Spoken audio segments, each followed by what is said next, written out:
one success story that motivates you and touches you. So, hi, happy to be there today. So, I had one patient who was around 70-year-old Parkinson patient. He was partially dependent. His wish was to get down in his building and take a stroll of the garden. Okay. So after like say 1 year of continuous regular physiotherapy rehabilitation, motivates you and continuous rehabilitation process, he was stiff and we had done mobility and stretching exercises. So gradually he improved. He first went out of the bed to his main living room and then out of his.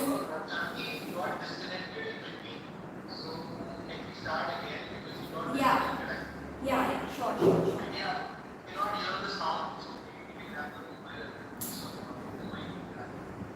होने का light आ रहेगा उसमें. Yeah. Hi, can you hear me? Yeah. So, first of all, happy physiotherapy day to one and all. Yeah. I had a 68-year-old Parkinson patient who was partially dependent and he needed support in all his activities. So we met for say one and a half year. We had regular physiotherapy done, rehabilitation done. His wish was to get down in his building and take a stroll in the garden. Okay. So with regular physiotherapy, with rehabilitation process, with all the stretching and strengthening exercises, first he moved out of the bedroom and then out of the living room and then down in the building. And it was a big wish come true, in a span of 1 year. So yes, and he had blessed me so much, so that was the most satisfying experience with the patient. So thank you, Dr. Chandni, for sharing your experience with us. Now we have Dr. Isha here. So Dr. Isha here is recently completed her bachelor's of physiotherapy, but she's been practicing with us since almost one and a half year now. So Isha, being a new budding physiotherapist, do you like your profession? Do you love what you do? And what is the thing that that motivates you to be a physiotherapist? Yes, hi. Happy World Physiotherapy Day to everyone. We cannot hear you, Isha.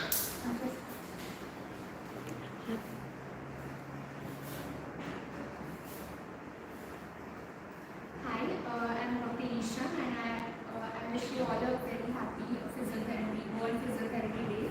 So firstly, when I started off, I was a little skeptical, but when I actually got into the clinical practice, I started experiencing good reviews and I got to learn from my seniors and the learning is my biggest motivation. So I learn every day on an everyday basis, and the one thing I like about my profession is I get to interact with my patient and I get to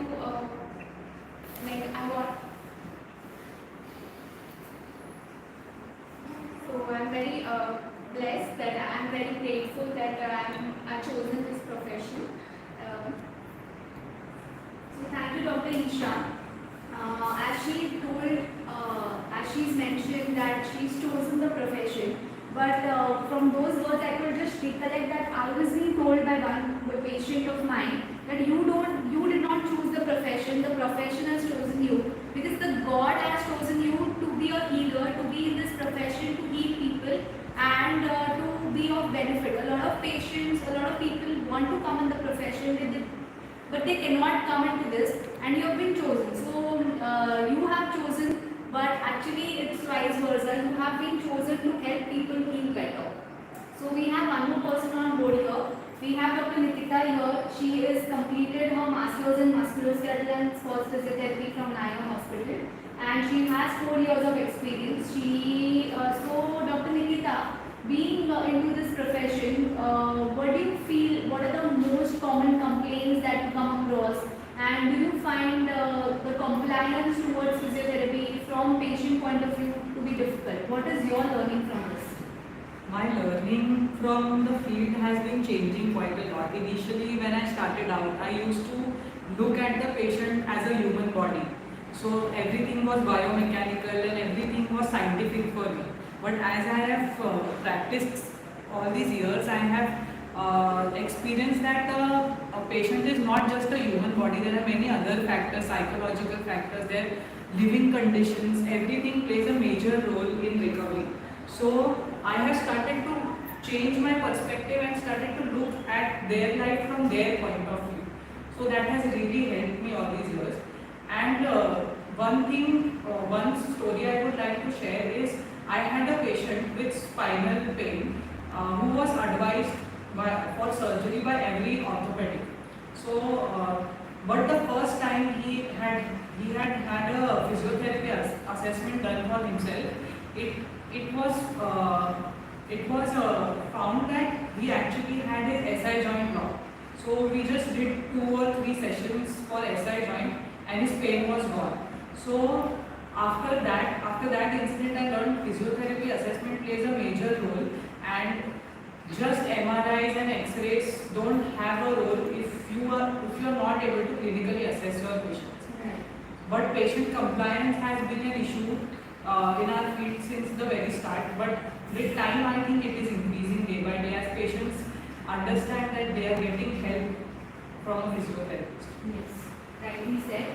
So, thank you all the physios for being a part of the meet here. And one thing, we have a very senior professor, we have a mentor, Dr. Singh, here with us. So I just want to ask to you that what is the best piece of advice that you have ever received from any of your mentors throughout so many years of practice? And what is the one thing that you could advise us or any other physios who want to build their practice and who are continuing their practice here? Advice as such, it's like, yeah, I've worked with a lot of physios and it's been a lot of experience. So one thing that I've learned throughout is it's important to connect with the patient at some level. Okay? And listening to the patient is very important. Though you have your MRIs here, you have all your reports in place, you have your investigation assessment and everything in place. But physiotherapy is a profession where you end up spending a lot of time with the patient. So it's very important that at some point of time you need to realize and feel that you are the right person for it. You are someone who can actually solve this problem. You are someone who can actually take care of his issues. Okay? So it is not just a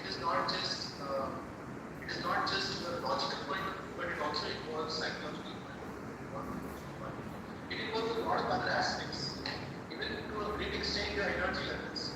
It's important that you always have a higher energy to a patient who's probably complaining, who's probably getting into issues where he probably seeing problems, and that's why you probably have to consistently motivate him. Because like I said, it's not a work where you write out medicine, you give it to them, and you see not 6 months, these are a month.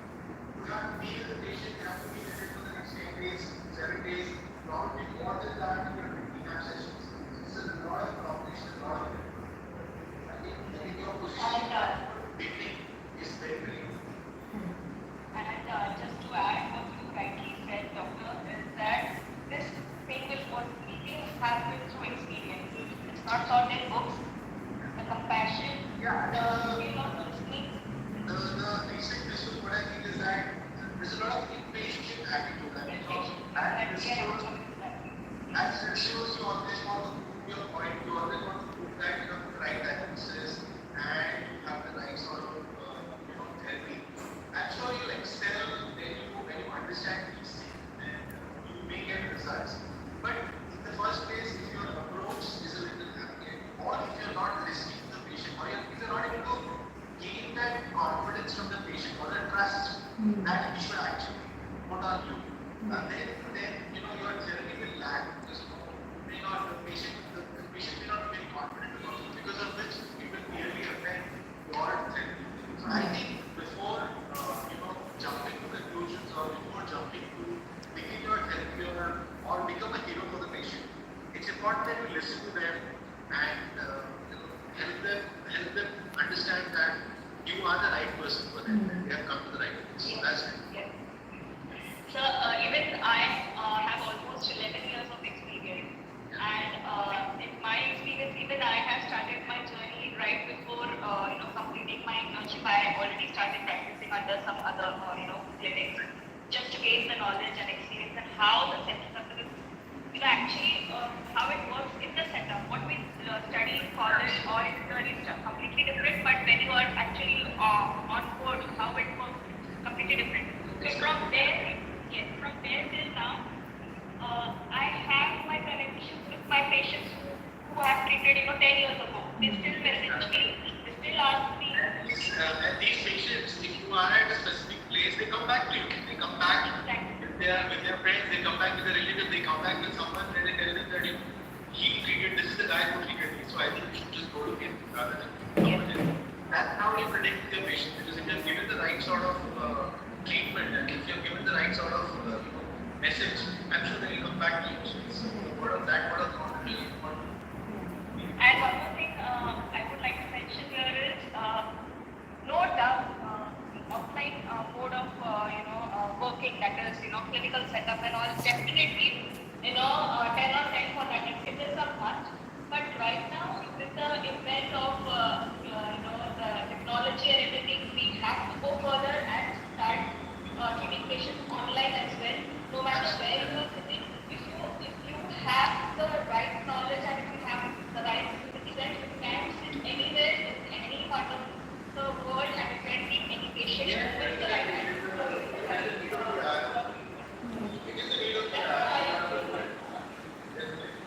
It is required because what happened in COVID, a lot of businesses actually suddenly started doing online.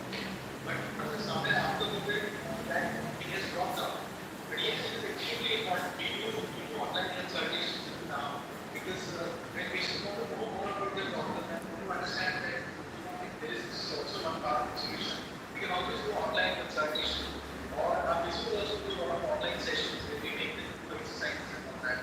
So I think yes, online is something we cannot miss. And also the reason being because a lot of today's youth of this generation is a lot of them are struggling with the traffic and the commute system from their office and going back to home, and there's no time for them to come down to clinic. So I think they can from the comfort of their home. Why not?